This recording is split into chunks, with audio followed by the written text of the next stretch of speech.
Hello everyone, నేను సమ్రీన్. ఈరోజు మనతో క్రియేటివ్ డైరెక్టర్ గీతా కృష్ణన్ గారు ఉన్నారు. వారితో మాట్లాడదాం. Hello sir. హాయ్. దేశాన్ని ఊపిస్తున్న కర్ణాటక సెక్స్ స్కాండల్‌లో ex prime minister grand son Devegowda గారి గ్రాండ్ సన్ ప్రజ్వల్ దేవన్న చెప్తున్నారు లైక్ దొరికారు స్కాండల్. ఈ విషయంలో మీరు ఏం చెప్తారు సార్? దేవగౌడ గారు యాక్చువల్గా X prime minister of India. Okay, ఆయన సన్స్ లో కుమార్ గౌడ ఆయన కూడా ఆయన చీఫ్ మినిస్టర్ అనమాట. ఆయన బ్రదర్ సన్నే ప్రజ్వల్ దేవన్న. అతను చాలా విపరీతమైన వెరీ షేమ్ఫుల్ సెక్షువల్ స్కాండల్ చేశాడనమాట. 2900 చిల్లర అమ్మాయిల్ని లేడీస్ని అతను వీడియోగ్రాఫ్ చేశాడనమాట. ఇది యాక్చువల్గా 4-5 years బ్యాకే స్టార్ట్ అయింది. అప్పుడు జేడిఎస్ అనేది కుమారస్వామి గారు పార్టీ, దేవగౌడ గారి పార్టీ పేరు. అది కాంగ్రెస్ అలయన్స్ లో ఉన్నప్పుడే ఇది బయటకు వచ్చింది. అప్పుడు బయట పెట్టలేదు, వాళ్ళు అలయన్స్ లో ఉన్నారు కాబట్టి. ఇప్పుడు బీజేపీ అలయన్స్ లోకి వెళ్ళింది అది. సో హాసన్ లో అతను నిలబడి హాసన్ లో ఎలక్షన్లు అయ్యే ముందు దాని తర్వాత బయట పెట్టారు.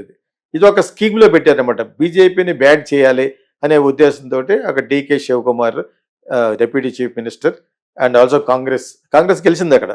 సో వాళ్ళు వీళ్ళని బ్యాడ్ చేయడం కోసం నేషనల్ లెవెల్లో ఇప్పుడు Congress and BJP are national parties ఒకరితో ఒకరు పోటీ పడుతున్నాయి. వీళ్ళ మీద వాళ్ళ మీద వీళ్ళు అనుకునే ప్రాసెస్ లో ఈ కేసు బయట పెడతారని తెలిసిన తర్వాత తెలిసేలోగానే ఈలోగా ఫ్లైట్ టికెట్లు బుక్ చేసుకుని జర్మనీ పారిపోయాడు ప్రజ్వల్. ఇది చాలా పెద్ద స్కాండల్ అయిపోయింది. ఇది ఏ విధంగా మూవ్ చేశారంటే కాంగ్రెస్ వాళ్ళు కర్ణాటక కాంగ్రెస్ లో వాళ్ళందరికీ తెలిసింది. అయినా కూడా వాళ్ళ దగ్గర ఉన్నప్పుడు ఏం చేయలేదు. వీళ్ళు ఎప్పుడైతే జేడిఎస్ దానికి వెళ్ళిందో బీజేపీకి వెళ్ళిపోయిందో నవ్వుదే అనర్థుడు అనమాట, బయట పెట్టారు కేసుని. ఇలా త్రూ విమెన్స్ కమిషన్ ఒక ఆవిడ ఉన్నారు, చౌదరి గారిని, మిసెస్ మహాలక్ష్మి చౌదరి ఉన్నారనమాట.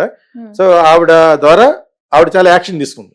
ఆవిడ కేసు వచ్చిన వెంటనే she has started taking action to the chief minister, home minister of Karnataka. చేసి పెద్ద గొడవ చేస్తుంది. ఈ గొడవ చేస్తారని యాంటిసిపేట్ చేసే ప్రజ్వల్ గా వెళ్ళిపోయాడు మనవాడు, జర్మనీ చెక్కేశాడు. అర్థమైందా?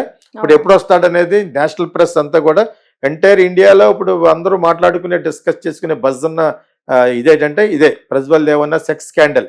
మోర్ దెన్ 2950 విమెన్ ని వాళ్ళ రాంగ్ గా పిక్చర్ చేశాడ, పెట్టి బ్లాక్ మెయిల్ చేస్తాడు వాట్సాప్ ద్వారా.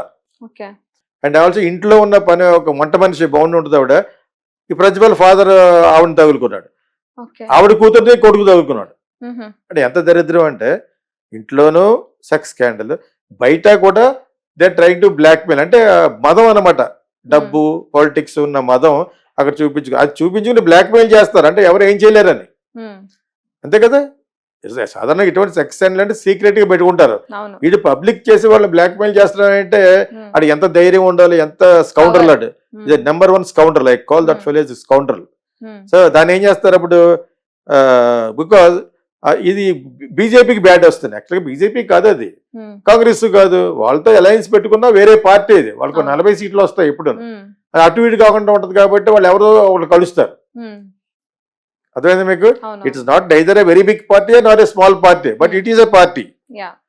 ఓకే, అలాగే కుమారస్వామి దేవగౌడ గారు అబ్బాయి 2 సార్లు సీఎం అయ్యాడు. ఇప్పుడు అతను ఈ డిజోన్డ్ అనమాట, వీఆర్ నాట్ ప్రొటెక్టింగ్ హిమ్. ఎందుకంటే ఎవరైతే ఓన్ చేసుకుంటారో ఆ పార్టీ పడిపోద్దు ఇప్పుడు. సో మేము అతను ప్రొటెక్ట్ చేయం, ఇది యాక్చువల్గా కాంగ్రెస్ గవర్నమెంట్ చేయాలని అమిత్ షా గారు అంటున్నాడు. కాంగ్రెస్ ఏం చేస్తూ కూర్చొని ఇంతకాలం 4 సంవత్సరాల క్రితం కేసు, వీడు ఎలా సెక్స్ స్కాండల్ ఉన్నాడని చెప్పి మీరేం చేశారు అంటున్నాడు. అండ్ ఈ started speaking again political speech, నారీ శక్తి, మాతృమూర్తి అంటే ఎవరో మాట్లాడతాడు హిందీలో ఆయన, ఎవరు అమిత్ షా. ఏం చేస్తాడు మరి, everybody is in a position to save their own skin, ఎవరికాలే కాపాడుకోవాలి. So this has become a very big minus point for BJP as well as Congress also. Actually main BJP ke ippudu, because they are with the coalition with the alliance with the JDS. ఈ Deve Gowda is JDS. So వాళ్ళ grand son అయ్యాడు, ఒకసారి MP కూడా చేశాడు, father అంతే. ఇప్పుడు ఈ sex scandal అనేది మొత్తం ఓపెన్ అయిపోతే ఆ పార్టీ పడిపోవచ్చు. There will not be any more future for Kumaraswamy, because Kumaraswamy అక్కడ fairly is a good person, నాకు పరిచయమే. అతను కూడా ఒక హీరోయిన్ పెళ్లి చేసుకున్నాడు, చాలా బాగుంటుంది తను. ఓకేనా? సో వాళ్ళకి కూడా అమ్మాయి కూడా పిల్లలు పుట్టారు. అతను ఆ రోజు మ్యారేజ్ అయింది. ఆయన కూడా ఆయన కొంచెం నల్లగా ఉంటాడు కానీ, but he fall in love with very beautiful actress తను. సో అది తప్పులేదు, పడ్డాడు, పెళ్లి చేసుకున్నాడు.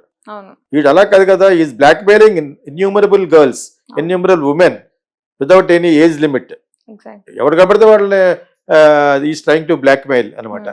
This is what happened. ఇది ఇక్కడతో ఆగదు. ప్రస్తుతం నేషనల్ టీవీలోను, నేషనల్ న్యూస్లోను, ఇంటర్నేషనల్ న్యూస్లోను this is a big buzz now అవును. ప్రజ్వల్ దేవన్న గురించి. I don't know where it's going to end. Let's watch. So sir, ఇప్పుడు మనం చూసినట్లయితే కొత్తగా న్యూస్ వచ్చింది, హైదరాబాద్ కేంద్ర పాలితంగా మారబోతుందా? కేటీఆర్ ఒక ఇంటర్వ్యూలో చెప్పారని చెప్పేసి వింటున్నా. సో మారే అవకాశం ఉందా? మారితే ఎందుకు మార్పాలనుకుంటున్నారు? ఈ విషయంలో ఏం చెప్తారు సార్? యాక్చువల్గా ఇది ఎప్పటి నుంచో ఉంది. ఇది కేటీఆర్ అనేది ఒక్కొక్కసారి మళ్ళీ రిమైండ్ చేశాడు అతను. యాక్చువల్గా హైదరాబాద్ని ఈ విధంగా చేయాలి, కేంద్ర పాలిత ప్రాంతంగా. That is only alone Hyderabad, Telangana కాదు మళ్ళీ. సో ఏమవుతుంది, ఇప్పుడు all the rights will go to central government. Hyderabad అనేది చాలా ఇన్కమ్ జనరేషన్ సిటీ. ఆ విధంగానే మన ఆంధ్ర వాళ్ళు ఫీల్ అవుతున్నారు. ఇప్పుడు ఎప్పుడైతే సెపరేట్ చేశారో 10 సంవత్సరాలు వాడుకోవచ్చు అని పెట్టారు వాళ్ళు. అది కూడా వాడుకోకుండా ఈ రేవంత్ రెడ్డిని మన Chandrababu Naidu vote for note కేసులో దొరికిపోయారు. దొరికిపోతే వాళ్ళ బ్లాక్ మెయిల్ చేసి మొత్తానికి ఆంధ్ర గంటేశారు చంద్రబాబు నాయుడు. అప్పుడు అమరావతి అక్కడ డెవలప్ అవ్వలేదు. రెండింటికి చెందిన రేవడిగా అయిపోయాడు చంద్రబాబు నాయుడు. ఈ only spoil the rights for all the Andhra people living in Hyderabad to enjoy for 10 more years. అది మొన్న అయిపోయింది. అది యాక్చువల్గా అందులో బాధల్లో ఉన్నాం మనం యాక్చువల్గాను ఆంధ్ర వాళ్ళు. బట్ ఇక్కడ ఏంటంటే కేంద్ర పాలిత ప్రాంతంగా చేస్తే సౌత్ మన చేతిలోకి వస్తుంది. నెంబర్ 1, బీజేపీయే మళ్ళీ గెలుస్తుందని ఒక ఇది ఉంది వాళ్ళకి. అక్కడ వాళ్ళ కంట్రోల్లో ఉండటం వల్ల చాలా కంట్రోల్ అవుద్ది. ఇక్కడ వచ్చి సగం జనాభా ఓల్డ్ సిటీలో కంట్రోల్ బై ఓవైసీ.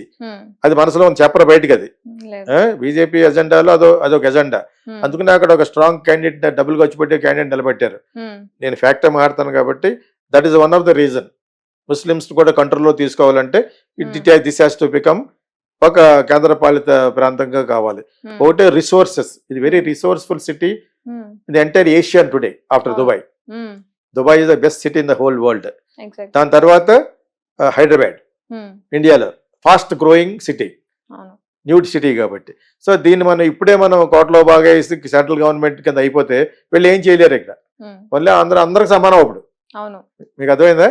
అలా చేసేద్దామని చెప్పేసి అందులో అల్టీరియర్ మోటివ్స్ అనకూడదు, కానీ బ్యాడ్ ఒపీనియన్ కాదు. బట్ నేషనల్ సెంట్రల్ కంట్రోల్లో ఉంటే చాలా కంట్రోల్ చేయొచ్చు. ఇక్కడ ఇప్పుడు వాళ్ళ కంట్రోల్లో లేదు కదా. 90% is the control of city. అందుకని మరి కేసీఆర్ వేసిన వేషాలకు వాళ్ళు ఏం చేయలేకపోయారు. ఈడియా, మోడియా, బోడియా అలా అటువంటి మాటలు అనకూడదు ప్రైమ్ మినిస్టర్. నేను 100 సార్లు ఎందుకు చెప్తానంటే it has to be president, responsible creative director. ఎందుకు చెప్తున్నానంటే do not say to any prime minister. మీకు ఇష్టం ఉందా లేకపోయినా కూడా ప్రైమ్ మినిస్టర్ ని రెస్పెక్ట్ చేయాలి. అదేవిధంగా చీఫ్ మినిస్టర్ మనం రెస్పెక్ట్ చేయాలి. ఆడు గీడు బాబు సన్నాసి ఎక్కడికి వెళ్తుంది కంట్రీ? వేరే దేశం వాళ్ళు చూసి నవ్వుతున్నారు. సో అది అనకూడదని చెప్పేసి I'm just trying to tell through our ఇదనమాట. So you have to give respect to the prime minister, president of India. సరే అంతేనా? ఆ ప్రెసిడెంట్ ఆఫ్ ఇండియాని ఎవరినైనా కూడా రెస్పెక్ట్ చేయాలి. That means you are only insulting your own country కింద లెక్క. సో హైదరాబాద్ సౌత్ లో బీజేపీకి పెద్ద ఇది లేదు. వాళ్ళు బ్లాక్ మెయిలింగ్ పాలిటిక్స్ చేసి మొత్తానికి పట్టుకుంటున్నారు. ఏదో విధంగా ఇష్టం లేని జైల్లో పెట్టేసి చేస్తారు. ఈడీని పంపి అందరూ ఈడీ కింద వస్తారు. నేను ఒక ₹1,00,000 ట్యాక్స్ కట్టకపోతే నేను కూడా వస్తాను. అంచేది ఎవరి మీద కాకుండా వాళ్ళని పెట్టేస్తారు. బట్ ఇది ప్రొసీజర్ కాదు కాబట్టి వాళ్ళు కంట్రోల్లో తెచ్చుకున్నారు. బట్ ఎనీవే హైదరాబాద్ యూనియన్ టెరిటరీకి చేయడంలో కారణం ఏంటంటే ఒకటి resourceful city in Asia today. Hyderabad it still growing. ఆ గ్రోత్ రేట్ ఎక్కడికో వెళ్ళిపోతుంది. ఈలోగా ఇక్కడ చీఫ్ మినిస్టర్ అయిన వాళ్ళు అందరూ సగం తినేస్తారు. మొత్తం అంతా సగం తినేస్తారు. సో ఇంకా ముస్లిం ప్రాపర్టీస్ ఏమైపోయినాయి, చాలా మంది అమ్మేసుకున్నారు. బికాజ్ ఆ తరం పోయింది కదా. సో అంతా కొంతమందే మిగిలేరు. Otherwise it was suppose to be very rich community Muslim because of Nizam. So ఆ ప్రాపర్టీస్ అన్ని కూడా ప్రజలు కొనేసారు. Other people from other cities వచ్చేసి వాళ్ళందరూ కొనేసి రియల్ ఎస్టేట్ బిజినెస్ అయిపోయింది. మీకు అర్థమైందా? ఇవన్నీ చూసి వాళ్ళ కన్ను కుట్టింది అనమాట అక్కడ గవర్నమెంట్ కి. దీన్ని మనం కేంద్ర పాలితగా చేస్తే it will be under our control because it is growing like anything. దీని గ్రోత్ మనం లెక్కగట్టలేవు, వెలగట్టలేనంత లెవెల్ వెళ్తుంది. యువర్ సీన్ ఒకప్పుడు రజనీకాంత్ వచ్చి జస్ట్ లుక్స్ లైక్ అమెరికా అన్నాడు. సో అంత ఖ్యాతి చెందడానికి వీళ్ళందరూ కూడా సాఫ్ట్వేర్ డెవలప్ అవ్వడం, ఇండస్ట్రియలైజేషన్ ఇవన్నీ కూడా కారణాలు. దాని మీద కేంద్రం అనేది కన్ను వేయటం అనేది ఎప్పటి నుంచో ఉంది. అతనికి మనకంటే ఎక్కువ అథెంటిసిటీకి తెలియచ్చు, బికాజ్ అతను మినిస్టర్ చేశాడు, ఐటీ మినిస్టర్ చేశాడు, చాలా డిపార్ట్మెంట్లతో ఇంటరాక్ట్ అవుతూ ఉంటాడు కాబట్టి. కేటీఆర్ ఇస్ నాలెడ్జబుల్ పర్సన్, కాకపోతే వాళ్ళ ఫాదర్ లాగా బూతులు పాడటం తప్పది. ప్రైమ్ మినిస్టర్ ఏం పీకుతాడు, ఏం లాంగ్వేజ్ అది? Your minister for IT, is that the language you use? It's not correct. It's not little social etiquette, social decorum అని అంటారు, అది మెయింటైన్ చేయాలి. సో అది మెయింటైన్ చేయక వాళ్ళు బ్యాడ్ అయిపోయారు. ఈ రోజు వాళ్ళ మీద సింపతి రాలేదు, వాళ్ళకి సీట్లు ఏం తక్కువ రాలేదు, బాగానే వచ్చినాయి, అయినా కూడా వాళ్ళు పాటు చేస్తున్నారు. సో ఇటువంటి గ్యాంగ్ అంతా ఉన్నప్పుడు మనం కేంద్రం పాలిత పెడితే వాళ్ళ చేతిలో ఉంటాం. Hyderabad is going to be the hands of centre. ఈ స్టీల్ ప్లాంట్ నే దే వాంటెడ్ టు స్వాలో, అదానికి ఇచ్చేద్దాం చూస్తున్నారు మోడీ వాళ్ళను. స్టీల్ ప్లాంట్ ఎంతో కష్టపడితే కానీ రాలేదు, మీరు ఇంకా పుట్టలేదు అప్పటికి. ఓకే, సో అటువంటి స్టీల్ ప్లాంట్ ఎంతో మంది, ఎన్నో వేల మంది అక్కడ బతుకుతున్నారు, దాన్ని ప్రైవేటైజ్ చేయడానికి చూస్తున్నారు. సో ఇటువంటి అన్నీ జరుగుతాయి. అంచేత ఇప్పుడు వాళ్ళు రూలింగ్ లో ఉంటే నెక్స్ట్ ఇమీడియట్ గా దీన్ని ప్రైవేటైజ్ చేసేస్తారు.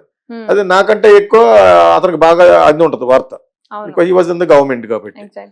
Maybe correct, it's for a good only. Exactly. Okay, thank you.